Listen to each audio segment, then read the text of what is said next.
From sparking revolutions to birthing financial empires, coffee houses were more than just places to grab a drink. These buzzing social hubs shaped modern society, turning simple caffeinated conversations into world-changing movements. Let's travel back to the 1500s in the Middle East, where the first coffee houses began. These places, called Caffeine in Arabic, started in cities like Cairo and Mecca. They were simple but lively spots where people would gather to drink coffee, share stories, and discuss everything from daily life to poetry. When coffee made its way to Europe in the 1600s, these gathering spots came too. Venice opened its first coffee house in 1645, and soon they spread to England, France, and beyond. European coffee houses took on their own style. They became places where merchants made deals, writers created masterpieces, and regular folks caught up on the latest news. These weren't just places to drink coffee. They were like the social media of their time, where ideas spread and communities came together.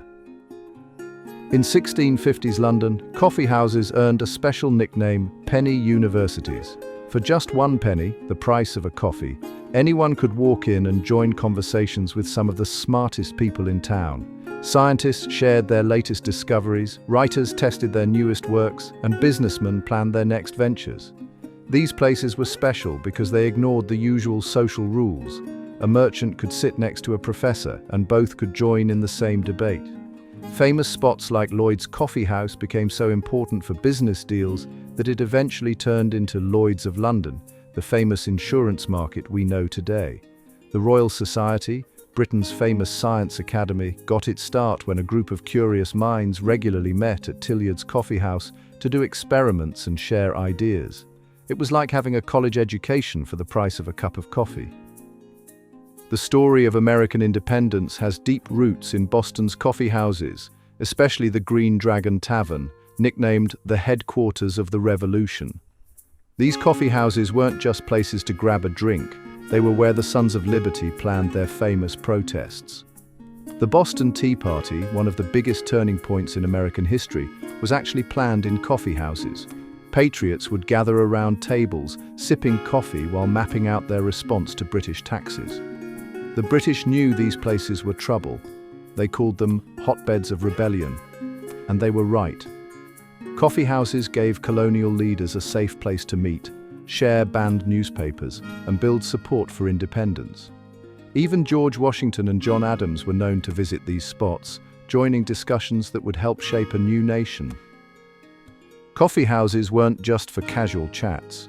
They were perfect spots for spies and secret groups to gather information. In these busy places, it was easy to blend in while listening to important conversations. The British government actually hired people called coffee house spies to sit around and report on suspicious talk. In France, police spies would spend their days in Paris coffee houses, writing detailed reports about what people were saying about the king and his policies. These places were also perfect meeting spots for secret societies like the Freemasons, who could easily disguise their meetings as regular coffee house gatherings.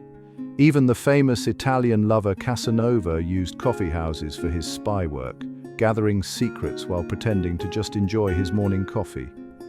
The mix of different people, flowing drinks, and constant conversation made coffee houses natural centers for gathering intelligence. The story of Lloyd's Coffee House shows how a simple cup of coffee changed the world of business forever.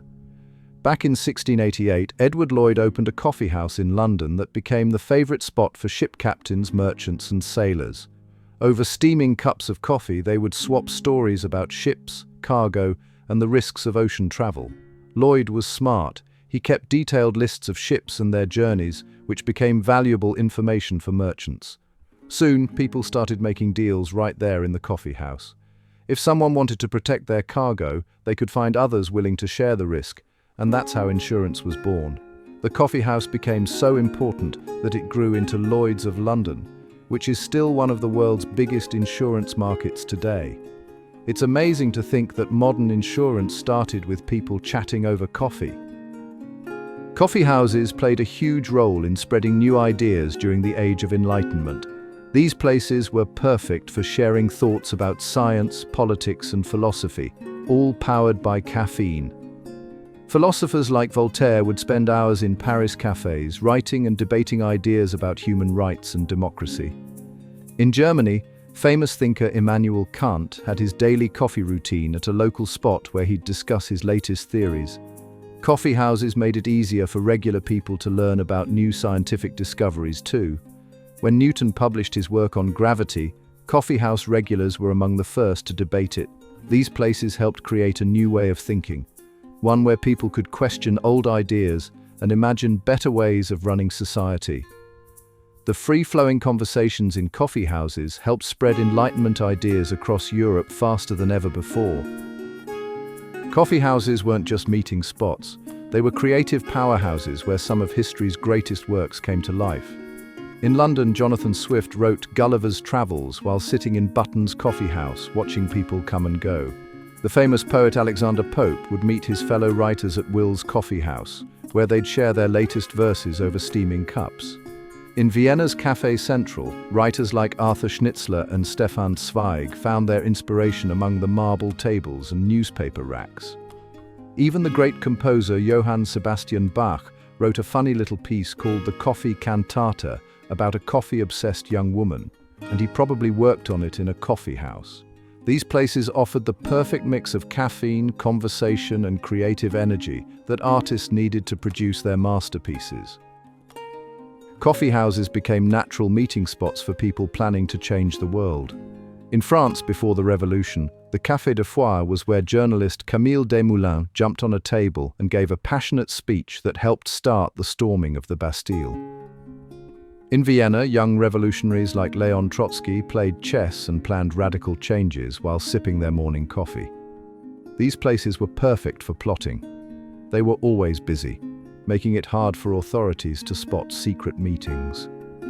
In colonial America, the Green Dragon Tavern saw the Sons of Liberty plan protests against British rule. The owners would often warn patriots if British soldiers were coming. Even in the 1900s, coffee houses kept their reputation as places where new political movements could grow and spread. The mix of privacy, public space, and endless coffee made these spots ideal for turning bold ideas into real action. Coffee houses were the original news networks of their time, working like a mix of today's newspapers and social media. In London, people called them penny post offices because this is where they came to read and share the latest news. Coffee house owners would collect different newspapers and bulletins, pinning them on the walls or keeping them on tables for customers to read. Writers and reporters would hang around, picking up stories and gossip that would end up in the next day's papers. Joseph Addison and Richard Steele actually wrote their famous paper, The Spectator, based on coffee house conversations they heard. These places became so important for news that the first professional newspapers were born there. Coffee house regulars would write down interesting stories and share them, creating early versions of news reporting. The coffee houses of the past live on in today's cafe culture in surprising ways. Modern coffee shops still follow many traditions from those early days. The long tables for sharing space, the mix of people from different backgrounds, and the idea that everyone's welcome to sit and think.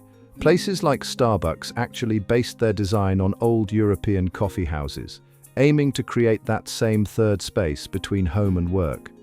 Today's cafes continue to be spots where artists sketch in corners, writers tap on laptops, and entrepreneurs plan startups over lattes. The biggest change?